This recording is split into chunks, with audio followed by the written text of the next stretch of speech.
Berjam-jam lamanya Gite berusaha membujuk Jangmi agar ia mau pergi ke rumahnya untuk membantunya. Gite berkata ia hanya ingin membawa Jangmi untuk berpura-pura sebagai pacarnya agar dirinya tidak lagi melakukan kencan buta yang diatur oleh ibunya. Gite bahkan sempat menawarkan uang kepada Jangmi, akan tetapi Jangmi tetap menolak membantunya. Tak menyerah begitu saja, Gite terus mengikuti Jangmi, bahkan berusaha dekat dengan teman Jangmi. Mereka kemudian pergi bersama untuk bersenang-senang, namun di tempat itu Jangmi malah tidak sengaja bertemu dengan Hundong.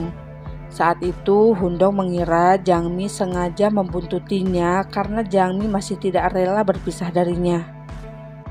Lalu ketika mereka terlibat adu mulut, tiba-tiba Gite datang dan mengaku sedang berpacaran dengan Jangmi, yang tentu saja hal itu pun membuat Hundong terlihat sangat ngejengok. Beberapa saat kemudian Gite dan Jangmi keluar dari tempat itu dan lagi-lagi Gite membujuk Jangmi untuk membantunya. Gite meyakinkan Jangmi kalau ia akan membantu Jangmi membalas dendam kepada Hundong. Dan kini Jangmi mulai tertarik untuk bekerja sama dengan Gite. Pagi harinya setelah sepakat dan masih dalam keadaan tidak tidur semalaman juga tidak mengganti bajunya, Jangmi akhirnya datang ke rumah Gite dalam keadaan rambut berantakan, sehingga hal itu membuat ibu Gite dan keluarganya tak bisa berkata-kata saat melihat penampilannya.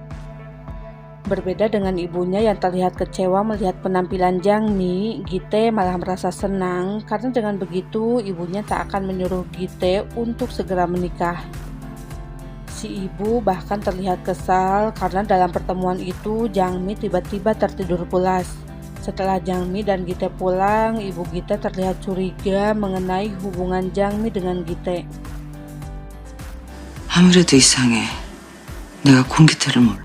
Untuk memulai pembalasan dendam Jangmi terhadap Hundong, Gite pun merubah penampilan Jangmi menjadi lebih cantik. Kemudian Jangmi sengaja pergi ke tempat Hundong yang membuat Hundong terpana ketika melihat penampilannya dari belakang. Namun ketika Hundong melihat cewek itu adalah Jangmi, ia pun merasa kaget dan tidak percaya. Ditambah lagi saat itu Gite datang menjemput Jangmi. Jangmi terlihat senang karena ia merasa telah berhasil membuat Hundong terpana akan kecantikannya.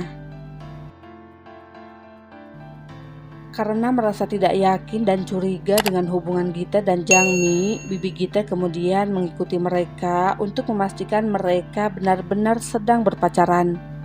Sayangnya Gite mengetahui kalau mereka sedang diikuti, sehingga Gite dan Jangmi pun melanjutkan aktingnya berpura-pura sebagai pasangan yang mesra dengan makan malam bersama. Lalu ketika Gite mengantar Jangmi pulang, karena saat itu si bibi masih mengikuti mereka, Gite dan Jangmi tetap bersikap seolah mereka benar-benar pacaran, sehingga si bibi kini yakin kalau keponakannya tidak berbohong. Setelah sebelumnya melihat sang mantan pacar makin kinclong, Hundong sengaja datang ke tempat kerja Jangmi untuk mendekatinya lagi. Namun di sana ia malah melihat Jangmi sedang bersama dengan Yorem.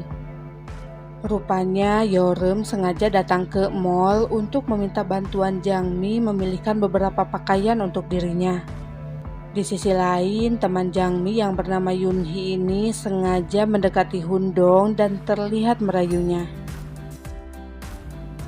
Suatu hari Jangmi dan Gite datang ke sebuah acara amal yang diselenggarakan oleh mantan pacar Gite yang bernama Seah. Ternyata acara amal itu bukan seperti acara amal pada umumnya yang melelang beberapa barang yang disumbangkan, tapi di sana para lelaki tampan dan berkelas harus naik ke atas panggung untuk dilelang kepada para perempuan yang hadir. Mereka saling menawarkan harga tertinggi untuk bisa memiliki pria yang diinginkan. Satu persatu para pria telah terjual dan kini giliran Gite yang harus menunjukkan keahliannya. Setelah menari cukup lama, Seah akhirnya menawar Gite dengan harga 10 juta won. Rupanya Seah sengaja mengadakan acara amal itu dengan tujuan ingin kembali bersama Gite. Sementara itu, karena kasihan kepada Hundong yang tidak laku dalam lelang, Jiang Mi menawar Hundong dengan harga 180.000 won. Tapi karena malu dengan tawaran serendah itu, Hundong lebih memilih menceburkan diri ke kolam dan malah menjadi bahan tertawaan orang lain. Saat itu, Jiang Mi tetap menolong Hundong dan membawanya keluar dari air agar Hundong tidak dipermalukan di tempat itu. Beberapa saat kemudian, Jiang Mi berkata kepada Hundong agar mereka tidak bertemu lagi karena Jiang Mi bahkan tidak ingin berteman dengannya. Kini, ia juga tak ingin lagi melakukan balas dendam kepada Hundong dan meminta Gite untuk membatalkan kesepakatan mereka. Gite sempat merasa cemburu saat melihat Jiang Mi didekati oleh Yorem, lalu tiba-tiba Jiang Mi dan Gite mendapat telepon yang membuat mereka terlihat panik.